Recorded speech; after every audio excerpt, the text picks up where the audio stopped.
What's up, everybody? I hope you're having a wonderful start to the week. Again, my apologies for this weird ambiance, if you will, Facebook. I just have a terrible lighting system. Haven't found a great solution. Instagram, yours is looking a little better, but nonetheless, thank you for your patience. Thank you for joining us this evening. We've got a great little display of information this evening, and we're going to dive into 3 specific instances where you really need to be focused and concerned about your nutrient timing in order to maximize muscle glycogen replenishment, muscle growth, recovery, and rehydration to ultimately help you continue progressing on your physique, health, and performance goals.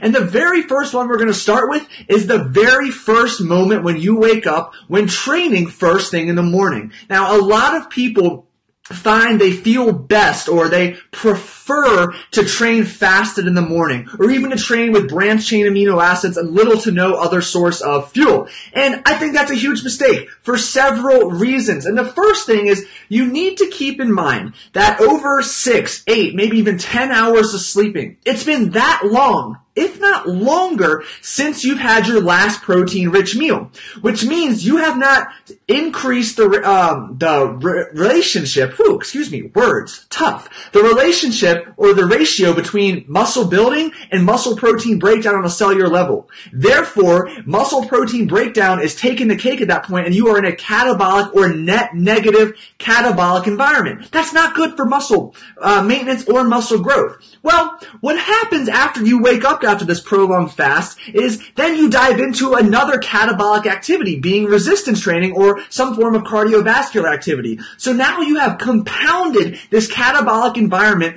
going on in your body and really set the stage for a high likelihood of severe muscle breakdown, which, when happens over and over again, does translate to physical, actual loss of muscle mass. No bueno. You work so hard to put on every single ounce of muscle mass. So the first thing you need to do is bypass the BCAAs, forget about fasting. Did you notice that alliteration? That kind of just came to me. That was pretty good. I digress. And focus on prioritizing protein first thing in the morning. Now, given you likely want to sleep in as much as possible before your morning workout, consider a fast digesting form of protein, such as whey protein, and get at least half of that down before your workout and finish the rest of it during your workout to help minimize the catabolic environment. Number 2, you need to be conscious of your carbohydrate intake. Oh, Kev, I appreciate the love. That's right, more alliteration, conscious of your carbohydrate intake for several reasons. Number 1, carbohydrates are your muscle's primary fuel source. You need to make sure you have adequate fuel to train hard first thing in the morning. And again, because you're likely pushing your sleep as close to your workout as possible, you do not have time for a large bowl of oatmeal, a bowl of pasta, a whole wheat bagel to cram in before your workout. Though, you still need to be mindful of getting these carbohydrates in. So what do? Well, you focus on low fiber, fast digesting carbohydrates. I prefer pretzels, Rice Krispie treats, or rice cakes, but more importantly, or actually more popular is a form of a liquid carbohydrate, such as a sports drink or dextrose powder that you can begin to sip on 15 to 30 minutes before your workout and then into your workout to help maintain energy and focus. Number 2, building off of focus, carbohydrates are your brain's primary fuel source. You want to feel motivated, excited, and as amped up as possible at 5 in the morning to get your workout done. When you are depleted of carbohydrates, your rating of perceived exertion climbs up steadily, meaning the weight you were once able to knock out an easy 10 might feel like it's 5 times heavier, and you may feel as if that 6 rep was a fight for death. You don't want to feel that way, so having plenty of carbohydrates available in your bloodstream is advantageous. Whew, that was a lot. But we're not done yet. Number 3, it's also important to keep in mind that you use carbohydrates from the glucose in your blood, stores in your liver as liver glycogen, and stores in your muscle or muscle glycogen. Well, after an overnight fast, you may deplete liver glycogen by as much as 50%. And if you're not eating enough carbohydrates in general throughout the day, your muscle glycogen may already be slightly depleted. Well, you couple that with very little time to ingest a large amount of carbohydrates, and your overall fuel tank is significantly depleted. And as you dive further into exercise, it becomes more and more and more depleted, which sends off the alarm bells in your body to turn on all fatigue signals possible to get you to stop working out and to refuel instead. The result? A pretty paltry workout, not what you're aiming for. So that's the first area of concern or time in the day. First thing in the morning, when you're training first thing in the morning, to really focus on your nutrient timing. You can't joke around there or beat around the bush.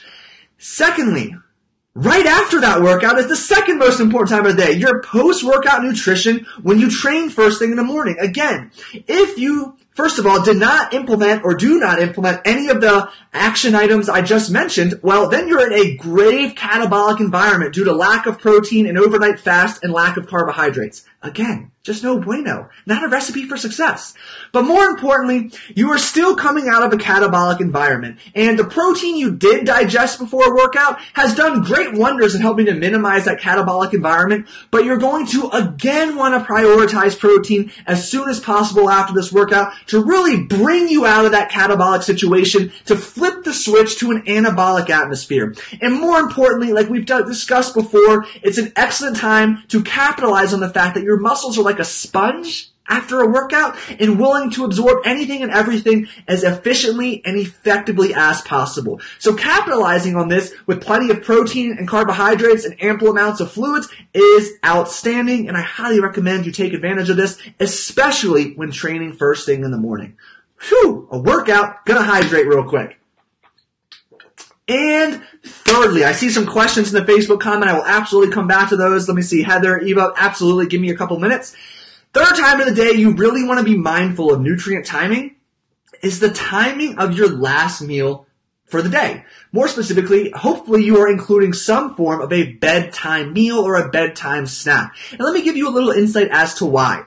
Let's say you eat dinner at 6 p.m. and you wake up at 6 a.m. If you do not consume any food or specifically any protein after dinner, you are then going 12 hours, if not more if you're sleeping in later, without flipping the muscle building, the muscle growth and repair switch that occurs when ingesting protein. Therefore, you're spending at least half, if not more, of your day in a catabolic environment, which, as we just mentioned, is no bueno for a plethora of reasons. However, if you throw in a 9 or 10 o'clock bedtime snack rich in protein, you then condense that period or condense that catabolic window to 8 hours to 9 hours. Sorry, I hear my cat out there prying at the door.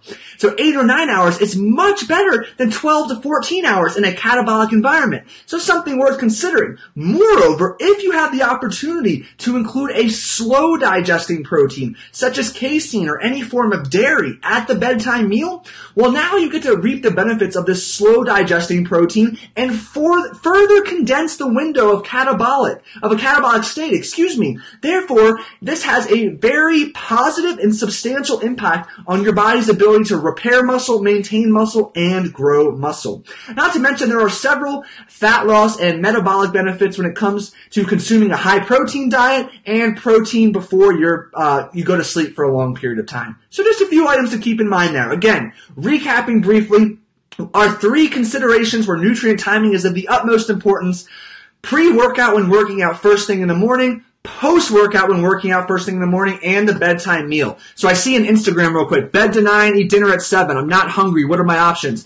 Excellent question there. You could consider some form of a shake at 9 o'clock. However, it also depends on what time you're waking up. If you're waking up between 5 and 6 a.m., the bedtime shake may be advantageous, but I like to actually use that 2-hour cutoff, so you happen to be right at it there, my friend. The choice is yours. When in doubt, a little extra protein is absolutely not going to have any negative repercussions. I would encourage some form of protein before bed, and if you are not hungry, consider the shake route. 5 a.m., yeah, I would go shake. Why not go a shake? And if you can move dinner a little earlier, great. If not, get a shake in before bed. Excellent question. So moving to another. Heather, but seriously, how do you feel about eating your intro form? Oh, Heather, great question. I appreciate the sarcasm. I like joking. I like puns. I like sarcasm. Eating your intra-workout carbohydrates versus liquid carbohydrates. I should do a video on this, but in short, I prefer liquid. The reason being, digest a little faster, number 1. Number 2, it's a win-win situation because it promotes optimal hydration simultaneously. You're fueling appropriately and hydrating appropriately all in one gulp. Enough said. That's my story.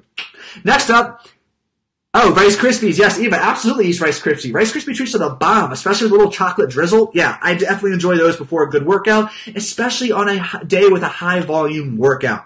So, questions, comments, concerns, please do not hesitate to leave me a comment, Instagram, send me a direct message. I'm more than happy to follow up with you. And if you haven't checked it out already, brand spanking new website, paulsaltercoaching.com. I'll link it below, Facebook. Hey, check it out. It's set up in a way geared towards educating you, providing you with the education and tools you need to meet your health, physique, and performance goal. A pristine, new, spanking new layout design. I'm excited to share it with you. A lot of me on camera, eating, talking, rambling, laughing, joking. I would love for you to check it out, give it some love. Thank you very much there. I do see a few more questions on Instagram. Let me see.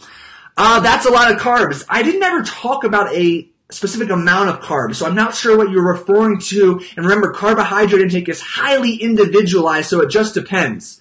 And if you would like to work with me one-on-one, you're more than welcome to select me from the drop-down menu on the Renaissance Periodization website. So thankful you're following RP. They do wonderful things. I'm so grateful to be a part or have the opportunity to work with them. You're also more than welcome to shoot me an email at pauljsalter07@gmail.com.